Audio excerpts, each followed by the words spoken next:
سلام، اومدیم با آموزش یه نون خونگی خوشمزه. همینطور که میبینین الان خمیر من اصلا به دستم نمیچسبه و من برای اینکه امروز عجله داشتم میخواستم نونم سریعتر آماده بشه، از پودر خمیر 3 کاره شاه سوند استفاده کردم که مخصوص پیراشکی و نون و پیتزا هستش که داخلش مواد خشک نون رو داره. همینطور خمیر مایه‌اش رو به صورت جداگانه گذاشته. نحوه استفادهش هم به این صورته که خمیر مایه و مواد خشک رو که شامل نمک و آرد و شکر سفید هستش رو با هم دیگه قاطی میکنیم و به موادمون 1/4 لیوان روغن مایه و 3/4 لیوان آرد اضافه میکنیم. خیلی خوب همش میزنیم و بعد میاریمش روی تخته و ورزش میدیم به صورت اینجوری چپ و راستی.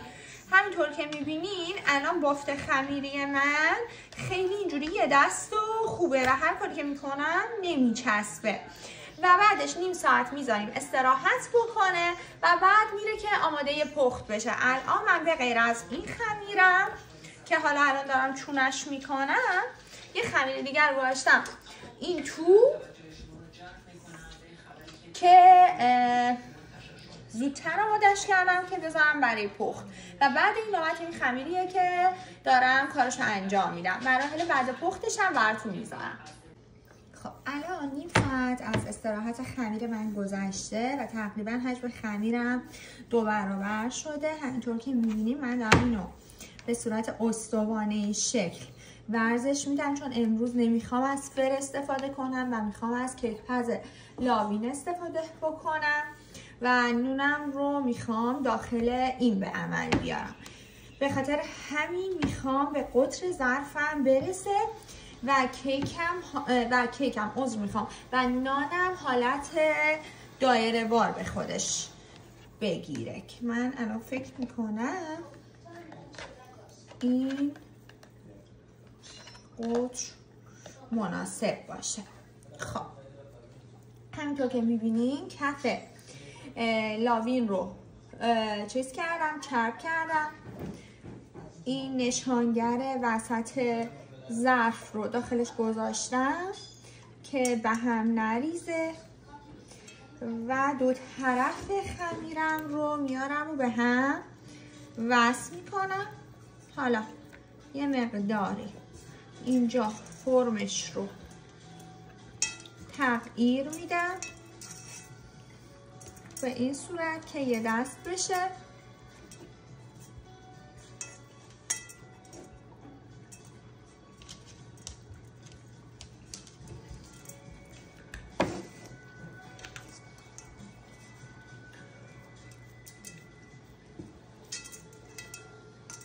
میذارم یه ربی که پختش، بعد روشو با زرده تخم مرغ رومال میکنم و میذارم یه رب دیگه بپزه.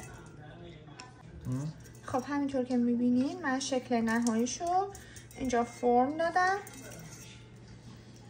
و تقریبا یه دست شد. الان درش رو میذارم و به برق میزنمش.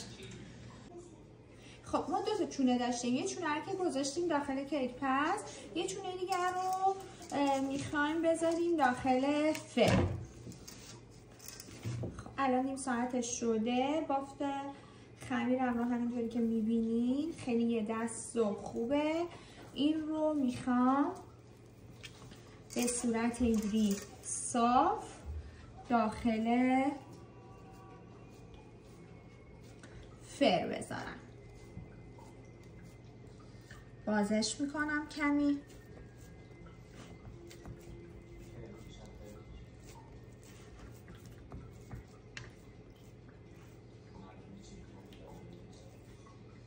روشو رومال زرده تخم مرغ و زعفرون میمالم.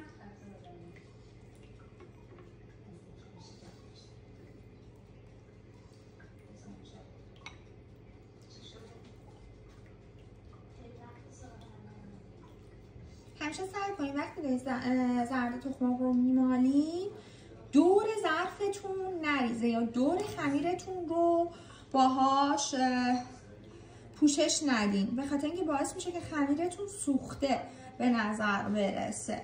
فقط روش رو. خب من فکر میکنم این دیگه کافیه. خب و این هم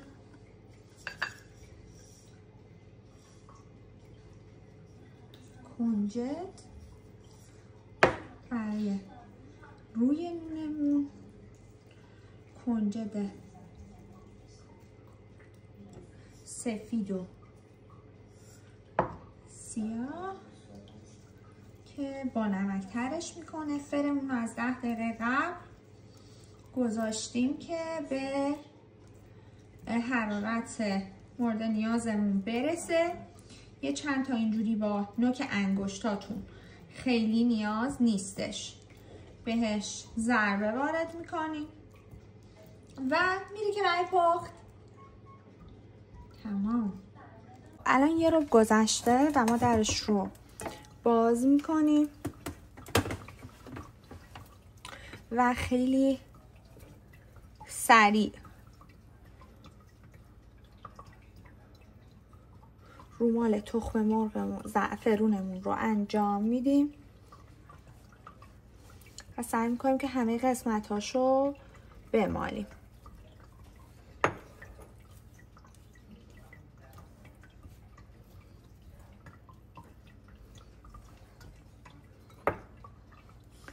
حالا کنجدامون رو میریزیم.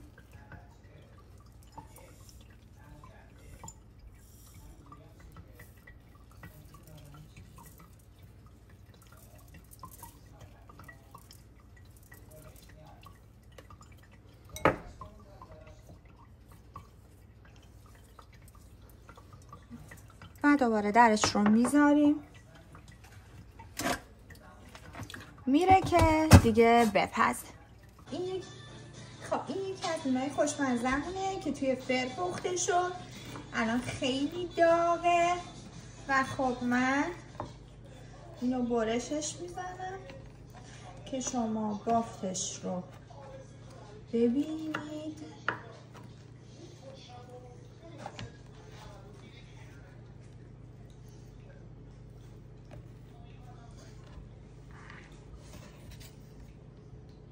یه نون روغنی خیلی خوشمزه است که شما میتونید با سوسیس، کالباس، پنیر یا با پوره سیب زمینی یا تخم مرغ نوش جان کنید.